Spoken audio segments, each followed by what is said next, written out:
بسم اللہ الرحمن الرحیم. عزیز طلبہ و طالبات، امید کرتی ہوں کہ آپ سب خیریت سے ہوں گے. السلام علیکم. میں مسز حفصہ غفار، سینئر ٹیچر مطالعہ پاکستان، ڈویژنل پبلک اسکول چیچا وطنی سے مخاطب ہوں. عزیز طلبہ، لیکچرز کا سلسلہ جاری ہے. جماعت نہم باب دوم کا آج میں تیسرا لیکچر دینے جا رہی ہوں. اس سے پہلے قرارداد پاکستان اور کرپس مشن کے بارے میں آپ کو پڑھا چکی ہوں. اسی سلسلے کا آج ہمارا تیسرا لیکچر جناح گاندھی مذاکرات اور سی آر فارمولے پر ہوگا. جناح گاندھی مذاکرات کب ہوئے، اس کے پیچھے کیا وجوہات تھیں، اور اس کے بارے میں ہم آج تفصیلی پڑھیں گے. مدراس کے سابق وزیر اعظم اور تقسیم ہند کے بعد بھارت کے پہلے ہندوستانی گورنر جنرل چکرورتی راج گوپال اچاری کا شمار غیر منقسم ہندوستان کے اہم سیاسی رہنماؤں میں کیا جاتا ہے. آپ موہن داس کرم چند گاندھی کے نہایت ہی قابل بھروسہ پیروکار اور متقد خاص تھے. کرپس مشن کے بعد راج گوپال اچاری نے کانگریس اور لیگ کے درمیان مفاہمت کرنے کے لیے ایک فارمولہ مرتب کیا جسے راج گوپال اچاری فارمولے کے نام سے یاد کیا جاتا ہے. مارچ 1944 میں گاندھی اور راج گوپال اچاری نے اس فارمولے کو ایک حتمی شکل دی. اس کو سی آر فارمولہ بھی کہا جاتا ہے، اور اس دوران جیل سے ہندو مسلم مسائل پر گاندھی اور قائد اعظم کے درمیان خط و کتابت بھی جاری رہی.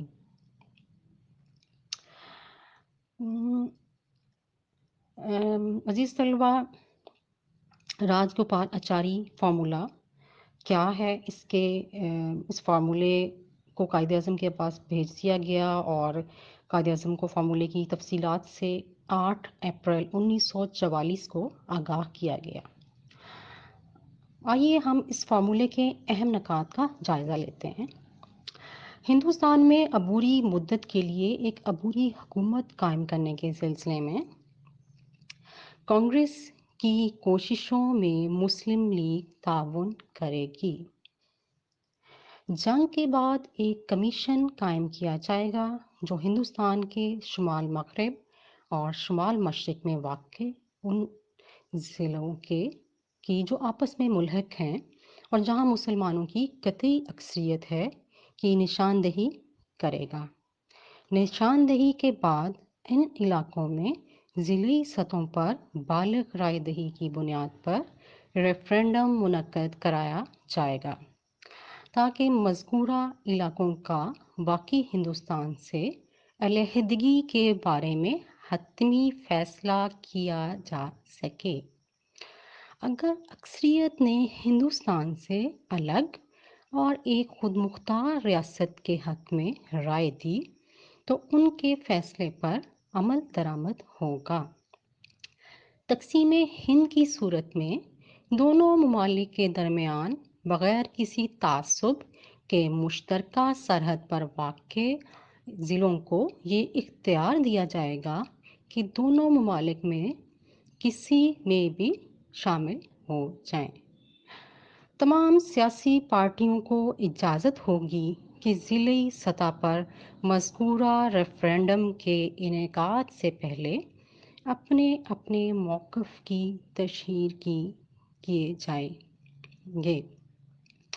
تقسیم ہند کی صورت میں دفاع، مالیات، رسل و رسائل اور دیگر ضروری شعبوں میں باہمی معاہدے کیے جائیں گے.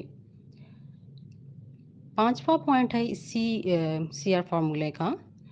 تقسیم ہند کی صورت میں دونوں ممالک کے درمیان آبادی کی منتقلی مکمل طور پر رضاکارانہ ہوگی. چھٹا اور آخری پوائنٹ، مندرجہ بالا نکات پر عمل درآمد اسی صورت میں ہوگا جب برطانیہ مکمل اختیارات اور ذمہ داری ہندوستان کو سونپ دے. گاندھی نے 1943 میں مارچ 1943 میں اپنی طرف سے فارمولے کی حمایت کر دی تھی. جیسا کہ میں نے ابھی پہلے بھی بتایا کہ گاندھی اور راج گوپال آچاریہ نے مارچ 1944 میں اس کی حمایت کی اور اس کو سی آر فارمولے کا نام دیا. 18 اپریل 1944 کو قائد اعظم کو جب آگاہ کیا اور یہ پھر قائد اعظم نے 10 جولائی 1944 کو اسے پہلی مرتبہ عوام کے سامنے پیش کیا. راج گوپال آچاری فارمولے نے برطانوی سرکار کی طرف سے کرپس مشن 1942 جو کہ ابھی میں اس سے پہلے جو لیکچر دیا ہے میں نے کرپس مشن کے بارے میں، تو برطانوی سرکار کی طرف سے کرپس مشن اور آل انڈیا نیشنل کانگریس کی تحریک ہندوستان چھوڑ دو کے بعد ستیہ گڑھ کے علمبردار موہن داس کرم چند گاندھی اور مسلم لیگ کے صدر قائد اعظم محمد علی جناح کے درمیان ہندوستانی مسئلے کا متفقہ حل ڈھونڈنے کے لیے مذاکرات شروع کرنے کی راہ ہموار کر دی. گاندھی نے جولائی 1944 میں قائد اعظم کو ایک خط لکھا کہ آج میرا دل کہہ رہا ہے کہ آپ کو خط لکھوں. آپ جب چاہیں میری اور آپ کی ملاقات ہو سکتی ہے. مجھے اسلام یا مسلمانوں کا دشمن نہ سمجھیے. میں نہ صرف آپ کا بلکہ ساری دنیا کا دوست اور خادم ہوں. مجھے مایوس نہ کیجیے گا.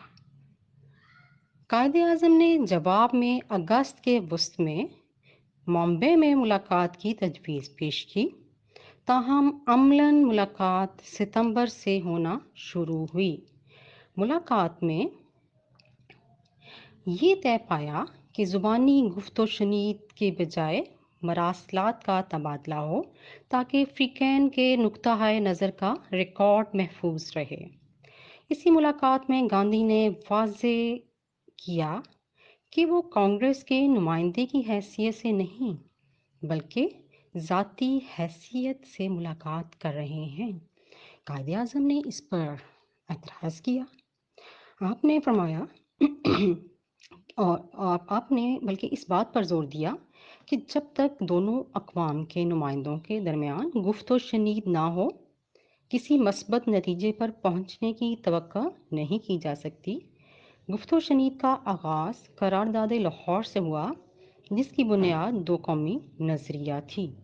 ان مذاکرات میں گاندھی نے دو قومی نظریے کو ماننے سے انکار کر دیا.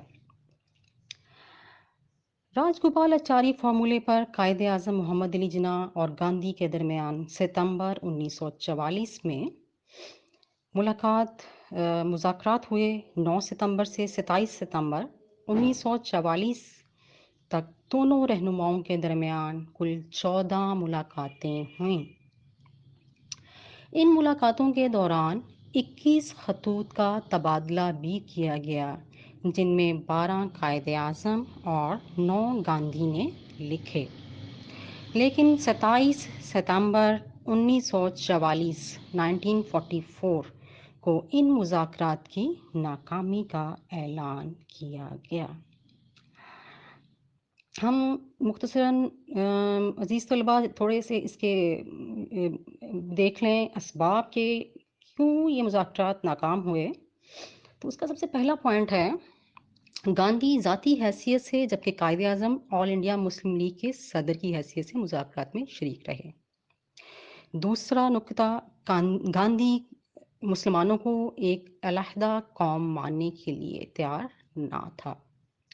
راج گوپال آچاری فارمولے کے اہم نکات پر عمل درآمد سے ہندوستان سے انگریز کے انخلا سے مشروط کیا گیا تھا. چوتھا پوائنٹ گوپالی فارمولے میں ہندوستانی ریاستوں کے بارے میں کوئی شک موجود نہیں تھی اور نہ تقسیم ہند کی صورت میں دونوں ممالک میں اقلیتی فرقوں کے تحفظ کے لیے کوئی ضمانت دی گئی تھی.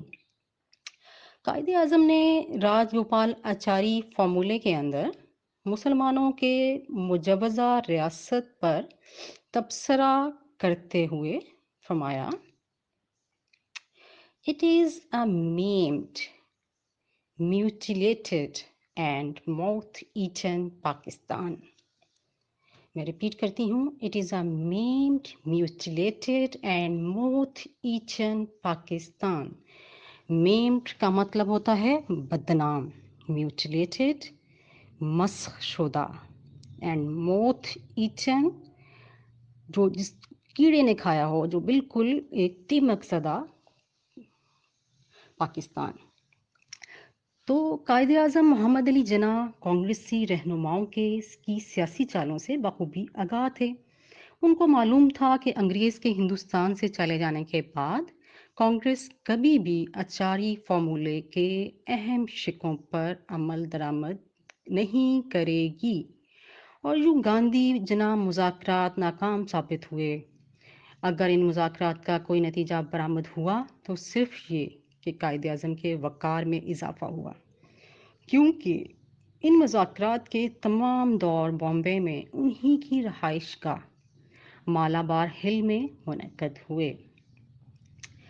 گاندھی قائد اعظم کے ساتھ جب ملاقاتوں اور خطوط کے تبادلوں کے بعد جب گاندھی نے تجویز پیش کی کہ اگرچہ وہ تو قومی نظریے کا حامی نہیں ہے، لیکن پھر بھی اگر مسلم لیگ چاہتی ہے کہ قرارداد لاہور پر عمل کیا جائے تو اس مسئلے کو مؤخر کر دیا جائے اور پہلے انگریزوں سے مشترکہ طور پر آزادی حاصل کر لی جائے، بعد میں کانگریس اور مسلم لیگ مل کر ہم مسئلہ پاکستان طے کر لیں گے.